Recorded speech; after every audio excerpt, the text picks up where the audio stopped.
पुष्कर तीर्थ की महिमा, वहाँ वास करने वाले लोगों के लिए नियम तथा आश्रम धर्म का निरूपण। पुलत्स्य जी कहते हैं, राजन, मेरुगिरी के शिखर पर श्रीनिधान नामक एक नगर है जो नाना प्रकार के रत्नों से सुशोभित, अनेक आश्चर्यों का घर तथा बहुतेरे वृक्षों से हरा भरा है। भांति भांति की अद्भुत धातुओं से उसकी बड़ी विचित्र शोभा होती है। वह स्वच्छ स्फटिक मणि के समान निर्मल दिखाई देता है। वहाँ ब्रह्मा जी का वैराज नामक भवन है, जहाँ देवताओं को सुख देने वाली कांतिमती नाम की सभा है। वह मुनि समुदाय से सेवित तथा ऋषि महर्षियों से भरी रहती है।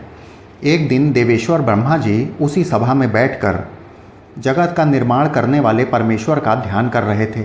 ध्यान करते करते उनके मन में यह विचार उठा कि मैं किस प्रकार यज्ञ करूं।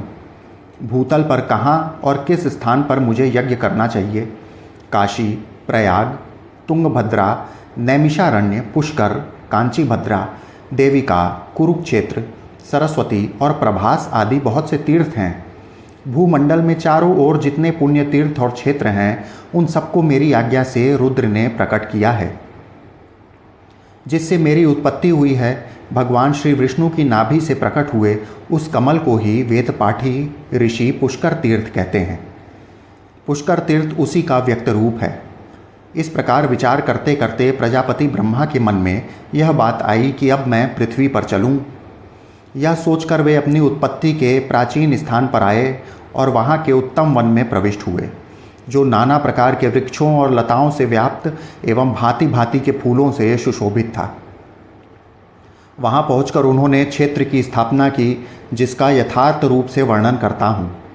चंद्र नदी के उत्तर प्राची सरस्वती तक और नंदन नामक स्थान के पूर्व क्रम्य या कल्प नामक स्थान तक जितनी भूमि है, वह सब पुष्कर तीर्थ के नाम से प्रसिद्ध है।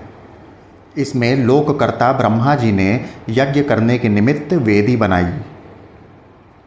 ब्रह्मा जी ने वहाँ 3 पुष्करों की कल्पना की।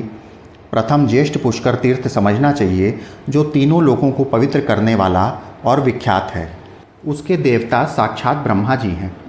दूसरा मध्यम पुष्कर है, जिसके देवता विष्णु हैं, और तीसरा कनिष्क पुष्कर, जिसके देवता भगवान रुद्र हैं। यह पुष्कर नामक वन आदि प्रधान एवं गुह्य क्षेत्र है। वेद में भी इसका वर्णन आता है। इस तीर्थ में भगवान ब्रह्मा सदा निवास करते हैं। उन्होंने भूमंडल के इस भाग पर बड़ा अनुग्रह किया है।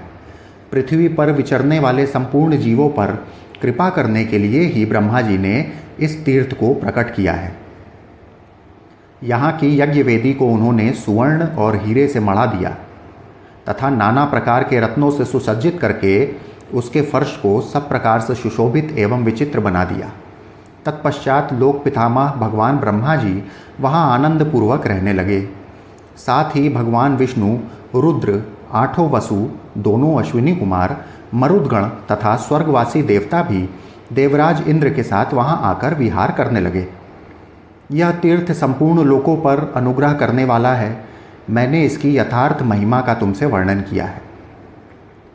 जो ब्राह्मण अग्निहोत्र परायण होकर संहिता के क्रम से विधि पूर्वक मंत्रों का उच्चारण करते हुए इस तीर्थ में वेदों का पाठ करते हैं, वे सब लोग ब्रह्मा जी के कृपा पात्र होकर उन्हीं के समीप निवास करते हैं। भीष्म जी ने पूछा, भगवान, तीर्थ निवासी मनुष्य को पुष्कर वन में किस विधि से रहना चाहिए? क्या केवल पुरुष को ही वहाँ निवास करना चाहिए या स्त्रियों को भी, अथवा सभी वर्णों एवं आश्रमों को लोग वहाँ निवास कर सकते हैं? पुलत्स्य जी बोले, राजन, सभी वर्णों एवं आश्रमों के पुरुषों और स्त्रियों को भी उस तीर्थ में निवास करना चाहिए। सबको अपने अपने धर्म और आचार का पालन करते हुए दंभ और मोह का परित्याग करके रहना उचित है। सभी मन, वाणी और कर्म से ब्रह्मा जी के भक्त एवं जितेंद्रिय हों। कोई किसी के प्रति दोष दृष्टि न करे। सब मनुष्य संपूर्ण प्राणियों के हितैषी हों। किसी के भी हृदय में खोटा भाव नहीं रहना चाहिए। भीष्म जी ने पूछा, ब्राह्मण, क्या करने से मनुष्य इस लोक में ब्रह्मा जी का भक्त कहलाता है? मनुष्यों में कैसे लोग ब्रह्म भक्त माने गए हैं, यह मुझसे बतलाइए। पुलत्स्य जी बोले, राजन, भक्ति 3 प्रकार की कही गई है। मानस, वाचिक और कायिक। इसके सिवा भक्ति के 3 भेद और हैं, लौकिक, वैदिक तथा आध्यात्मिक। ध्यान धारणा पूर्व बुद्धि के द्वारा वेदार्थ का जो विचार किया जाता है उसे मानस भक्ति कहते हैं। यह ब्रह्मा जी की प्रसन्नता बढ़ाने वाली है। मंत्र जप, वेद पाठ तथा आरण्यकों के जप से होने वाली भक्ति वाचिक कहलाती है। मन और इंद्रियों को रोकने वाले व्रत, उपवास, नियम, कृंच, शांतापन तथा चांद्रायण आदि भिन्न भिन्न व्रतों से, ब्रह्म कृंच नामक उपवास से एवं अन्य शुभ नियमों के अनुष्ठान से जो भगवान की आराधना की जाती है उसको कायिक भक्ति कहते हैं। यह द्विजातियों की त्रिविध भक्ति बताई गई है। गाय के घी, दूध और दही, रत्न, दीप, कुश, जल, चंदन, माला, विविध धातुओं तथा पदार्थ, काले अगर की सुगंध से युक्त एवं घी और गूगल से बने हुए धूप, आभूषण, सुवर्ण और रत्न आदि से निर्मित विचित्र विचित्र हार, नृत्य, वाद्य, संगीत, सब प्रकार के जंगली फल मूलों के उपहार तथा भक्ष्य भोज्य आदि नैवेद्य अर्पण करके मनुष्य ब्रह्मा जी के उद्देश्य से जो पूजा करते हैं वह लौकिक भक्ति मानी गई है। ऋग्वेद, यजुर्वेद तथा सामवेद के मंत्रों का जप और संहिताओं का अध्यापन आदि कर्म से यदि ब्रह्मा जी के उद्देश्य से किए जाते हैं तो वह वैदिक भक्ति कहलाती है। वेद मंत्रों के उच्चारण पूर्वक हविष्य की आहुति देकर जो क्रिया संपन्न की जाती है वह भी वैदिक भक्ति ही मानी गई है। अमावस्या तथा पूर्णिमा को जो अग्निहोत्र किया जाता है, यज्ञों में जो उत्तम दक्षिणा दी जाती है तथा देवताओं को जो पुरोडाश और चरु अर्पण किए जाते हैं, यह सब वैदिक भक्ति के अंतर्गत है। इष्टि, धृति, यज्ञ संबंधी सोमपान तथा अग्नि, पृथ्वी, वायु, आकाश, चंद्रमा, मेघ और सूर्य के उद्देश्य से किए हुए जितने कर्म हैं उन सब के देवता ब्रह्मा जी ही हैं। राजन, ब्रह्मा जी की आध्यात्मिक भक्ति 2 प्रकार की मानी गई है, एक सांख्यज और दूसरी योगज। इन दोनों का भेद सुनो। प्रधान, मूल, प्रकृति आदि प्राकृत तत्व संख्या में 24 हैं। वे सब के सब जड़ एवं भोग्य हैं। उनका भोक्ता पुरुष 25वां तत्व है, वह चेतन है। इस प्रकार संख्या पूर्वक प्रकृति और पुरुष के तत्व को ठीक ठीक जानना सांख्यज भक्ति है। इसे सत्पुरुषों ने सांख्य शास्त्र के अनुसार आध्यात्मिक भक्ति माना है।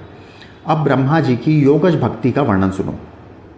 प्रतिदिन प्राणायाम पूर्वक ध्यान लगाएं, इंद्रियों का संयम करें और समस्त इंद्रियों को विषयों की ओर से खींचकर हृदय में धारण करके प्रजानाथ ब्रह्मा जी का इस प्रकार ध्यान करें। हृदय के भीतर कमल है, उसकी कर्णिका पर ब्रह्मा जी विराजमान हैं। वे रक्त वस्त्र धारण किए हुए हैं, उनके नेत्र सुंदर हैं। सब ओर उनके मुख प्रकाशित हो रहे हैं। ब्रह्मसूत्र अर्थात यज्ञोपवीत कमर के ऊपर तक लटका हुआ है। उनके शरीर का वर्ण लाल है। 4 भुजाएं शोभा पा रही हैं तथा हाथों में वरद और अभय की मुद्राएं हैं। इस प्रकार के ध्यान की स्थिरता योगजन्य मानस सिद्धि है। यही ब्रह्मा जी के प्रति होने वाली पराभक्ति मानी गई है। जो भगवान ब्रह्मा जी में ऐसी भक्ति रखता है वह ब्रह्म भक्त कहलाता है। राजन, अब पुष्कर क्षेत्र में निवास करने वाले पुरुषों के पालन करने योग्य आचार का वर्णन सुनो।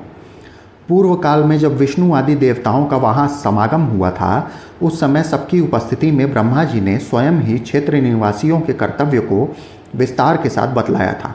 पुष्कर क्षेत्र में निवास करने वालों को उचित है कि वे ममता और अहंकार को पास न आने दें, आसक्ति और संग्रह की वृत्ति का परित्याग करें।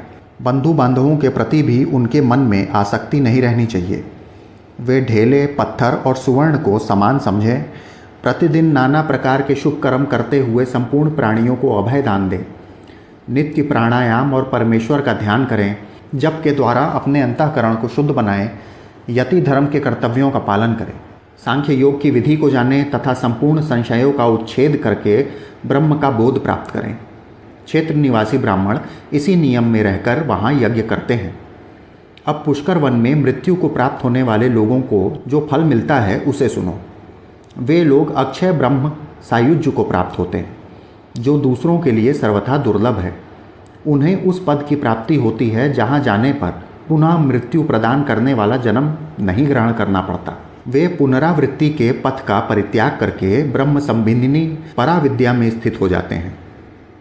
भीष्म जी ने कहा, ब्राह्मण, पुष्कर तीर्थ में निवास करने वाली स्त्रियां मलेच्छ, शूद्र, पशु पक्षी, मृग, गूंगे, जड़, अंधे तथा बहरे प्राणी जो तपस्या और नियमों से दूर हैं किस गति को प्राप्त होते हैं, यह बताने की कृपा करें। पुलत्स्य जी बोले, भीष्म, पुष्कर क्षेत्र में मरने वाले मलेच्छ, शूद्र, स्त्री, पशु पक्षी और मृग आदि सभी प्राणी ब्रह्मलोक को प्राप्त होते हैं। वे दिव्य शरीर धारण करके सूर्य के समान तेजस्वी विमानों पर बैठकर ब्रह्मलोक की यात्रा करते हैं। तिर्यक योनि में पड़े हुए पशु पक्षी, कीड़े मकोड़े, चींटियाँ, थलचर, जलचर, स्वेदज, अंडज, उद्भिज और जरायुज आदि प्राणी यदि पुष्कर वन में प्राण त्याग करते हैं तो सूर्य के समान कांतिमान विमानों पर बैठकर ब्रह्मलोक में जाते हैं। जैसे समुद्र के समान दूसरा कोई जलाशय नहीं है, वैसा ही पुष्कर के समान दूसरा कोई तीर्थ नहीं है। अब मैं तुम्हें अन्य देवताओं का परिचय देता हूँ जो इस पुष्कर क्षेत्र में सदा विद्यमान रहते हैं। भगवान श्री विष्णु के साथ इंद्रादि संपूर्ण देवता, गणेश, कार्तिकेय, चंद्रमा, सूर्य और देवी, ये सब संपूर्ण जगत का हित करने के लिए ब्रह्मा जी के निवास स्थान पुष्कर क्षेत्र में सदा विद्यमान रहते हैं। इस तीर्थ में निवास करने वाले लोग सतयुग में 12 वर्षों तक, त्रेता में 1 वर्ष तक तथा द्वापर में 1 मास तक तीर्थ सेवन करने से जिस फल को पाते हैं उसे कलयुग में 1 दिन रात के तीर्थ सेवन से ही प्राप्त कर लेते हैं। यह बात देवादिदेव ब्रह्मा जी ने पूर्व काल में मुझसे स्वयं ही कही थी। पुष्कर से बढ़कर इस पृथ्वी पर दूसरा कोई क्षेत्र नहीं है, इसलिए पूरा प्रयत्न करके मनुष्य को इस पुष्कर वन का सेवन करना चाहिए। ब्रह्मचारी, गृहस्थ, वानप्रस्थ और सन्यासी ये सब लोग अपने अपने शास्त्रोक्त धर्म का पालन करते हुए इस क्षेत्र में परम गति को प्राप्त करते हैं। धर्म और अर्थ के तत्व को जानने वाले पुरुष को चाहिए कि वे अपने आयु के 1/4 भाग तक दूसरे की निंदा से बचकर ब्रह्मचर्य का पालन करते हुए गुरु अथवा गुरुपुत्र के समीप निवास करे तथा गुरु की सेवा में जो समय बचे उसमें अध्ययन करे, श्रद्धा और आदरपूर्वक गुरु का आश्रय ले। गुरु के घर में रहते समय गुरु के सोने के पश्चात शयन करे, उनके उठने से पहले उठ जाए। शिष्य के करने योग्य जो कुछ सेवा आदि कार्य हों वह सब पूरा करके ही शिष्य को गुरु के पास खड़ा होना चाहिए। वह सदा गुरु का किंकर होकर सब प्रकार की सेवाएं करे, सब कार्यों में कुशल हो, पवित्र, कार्यदक्ष और गुणवान बने, गुरु को प्रिय लगने वाले उत्तर दे, इंद्रियों को जीत कर शांत भाव से गुरु की ओर देखे, गुरु के भोजन करने से पहले भोजन और जलपान करने से पहले जलपान न करे। गुरु खड़े हों तो स्वयं भी बैठे नहीं, उनके सोए बिना शयन भी न करे। उत्तान हाथों के द्वारा गुरु के चरणों का स्पर्श करे। गुरु के दाहिने पैर को अपने दाहिने हाथ से और बाएं पैर को अपने बाएं हाथ से धीरे धीरे दबाए और इस प्रकार प्रणाम करके गुरु से कहे, भगवान मुझे पढ़ाइए। प्रभु, यह कार्य मैंने पूरा कर लिया है और इस कार्य को मैं अभी करूँगा। इस प्रकार पहले कार्य करे, फिर किया हुआ सारा काम गुरु को बता दे। मैंने ब्रह्मचारी के नियमों का यहाँ विस्तार से वर्णन किया। गुरु भक्त शिष्य को इन सभी नियमों का पालन करना चाहिए। इस प्रकार अपनी शक्ति के अनुसार गुरु की प्रसन्नता का संपादन करते हुए शिष्य को कर्तव्य कर्म में लगे रहना उचित है। वह 1, 2, 3 या चारों वेदों को अर्थ सहित गुरु मुख से अध्ययन करे, भिक्षा के अन्न से जीविका चलाए और धरती पर शयन करे, वेदोक्त व्रतों का पालन करते रहे और गुरु दक्षिणा देकर विधि पूर्वक अपना समावर्तन संस्कार करे। फिर धर्म पूर्वक प्राप्त हुई स्त्री के साथ ग्राहपत्यादि आग्नेयों की स्थापना करके प्रतिदिन हवन आदि के द्वारा उनका पूजन करे।